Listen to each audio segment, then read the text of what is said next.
Crime बहुत तरह के होते हैं, कुछ तुरंत सॉल्व हो जाते हैं, कुछ को सालों लग जाते हैं सॉल्व होने में, पर कुछ ऐसे केसेस होते हैं जो कि एक मिस्ट्री है यानी अनसॉल्व्ड है। तो तैयार हो जाइए, मैं आपको कुछ ऐसे केसेस से रूबरू कराऊंगा जहाँ के सवालों का जवाब बस अंधेरा है। Welcome to crime mysteries.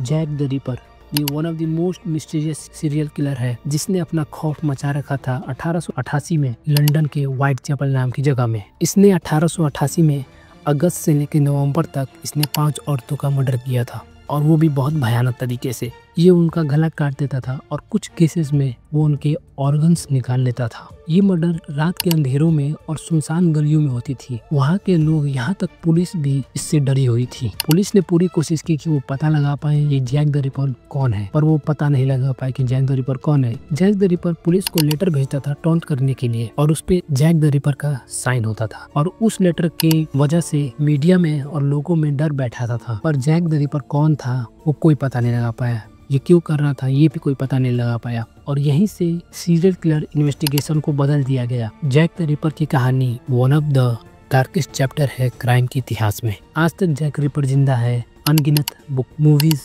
और कॉन्स्पिरेसी थ्योरी के रूप में।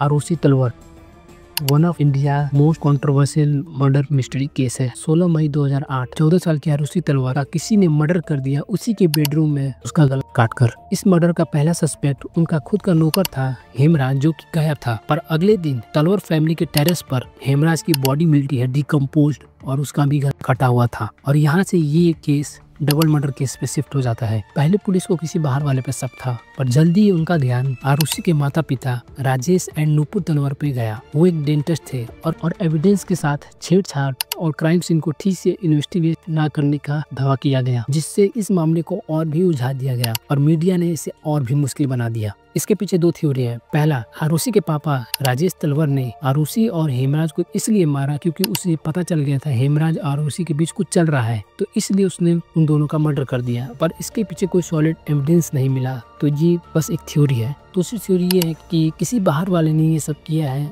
और उन दोनों का मर्डर किसी बाहर वाले ने किया है या चोरी का मामला हो सकता है, पर इसमें भी कोई सॉलिड एविडेंस नहीं मिला, तो ये भी एक थ्योरी है। ये 2 थ्योरी बहुत ही फेमस है जो आज भी लोग इनके बारे में बात करते हैं, थ्योरी के ऊपर अपना राय देते हैं। कई सालों तक इस केस की जांच हुई। उसके बाद 2013 में राजेश एंड नूपुर को इन हत्याओं का दोषी ठहराया गया और उन्हें उम्र कैद की सजा हो गई। लेकिन 2017 में इलाहाबाद हाई कोर्ट ने अपना फैसला पलट दिया और बोला कि इनके खिलाफ कोई ठोस सबूत न मिलने के कारण इन्हें छोड़ दिया गया और आज तक ये केस अनसॉल्व्ड है। हेमराज और आरुषि को किसने मारा ये किसी को नहीं पता चला और इस केस में बहुत सारी गलतियां हुई थी पुलिस के द्वारा। उन्होंने ठीक से इन्वेस्टिगेट नहीं किया क्राइम सीन को, एविडेंस के साथ छेड़छाड़ हुआ था, तो आज भी इस सारी गलतियों पे लोग सवाल उठाते हैं।